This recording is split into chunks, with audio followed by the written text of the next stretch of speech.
So I actually first got the idea when I was volunteering in my elementary school before the pandemic.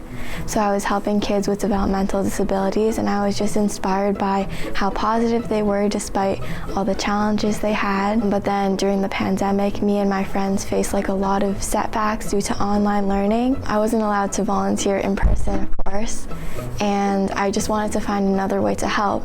So I started Music for Every Child with 3 of my friends, and really we had no end goal. It was just what small things could we do to help the community, and now it's like come so far. We continuously sought out help from others. We gave presentations in schools, advocated online, and even gave presentations in city halls. Our advocacy didn't go unnoticed. We became connected within the community, constantly working with educators and professional certified therapists. We also met several mayors and gained the support of 5 federal cabinet ministers.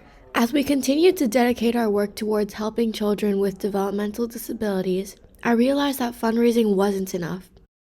Students with developmental disabilities experienced a huge gap in their learning due to the pandemic, which was only magnified by their personal challenges. After hearing about all the research done by others about how music can help neurodivergent children, I decided to start my own project to see if this research was applicable in my own community. I reached out to the Toronto District School Board, wanting help to implement my program into public schools. We became official educational partners and the exclusive providers of music therapy in the TDSB. This granted us access to run programs in all the public schools in Toronto. We designed a program where therapists would go into the school and run sessions during school hours.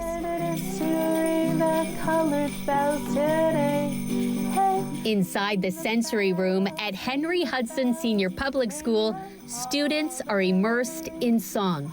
Ring the orange bells. Yavi. Yeah, good job, Yavi. While it may look like any other lesson, this is music therapy. The goal of music therapy is not necessarily musical goals. In our classroom setting, it's more educational, social, emotional, communicative, and cognitive. And like the movements with the jingle bells, we were seeing also like self-awareness with like what colored bells they're holding. Do all of the bells. Ready?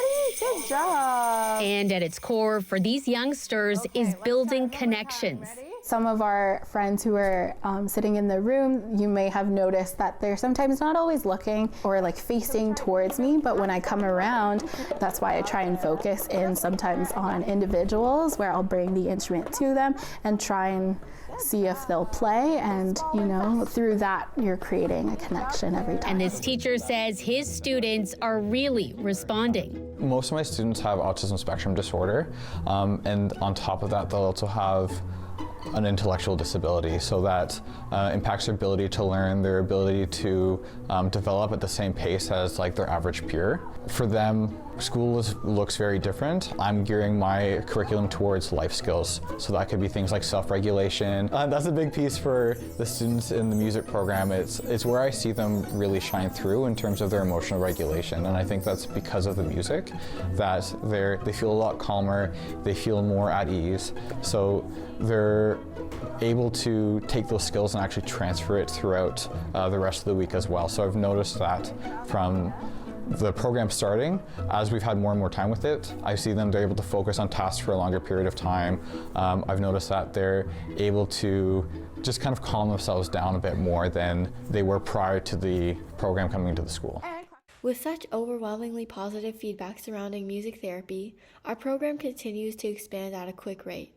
In just the past 2 months, we've grown more than 50% to now serve in 20 schools across Ontario. Though we're quickly growing, we haven't stopped advocating for the benefits of music therapy, especially for neurodivergent children in school settings. This week, we will be interviewed on 680 News, and on this coming Friday, we will be featured on the Breakfast Television, as well as preparing a segment on Global News. With this huge need from the Ontario communities, we need your support and would love to discuss possible partnerships. Please reach out to us through our website at musicforeverychild.com. Thank you so much for your time.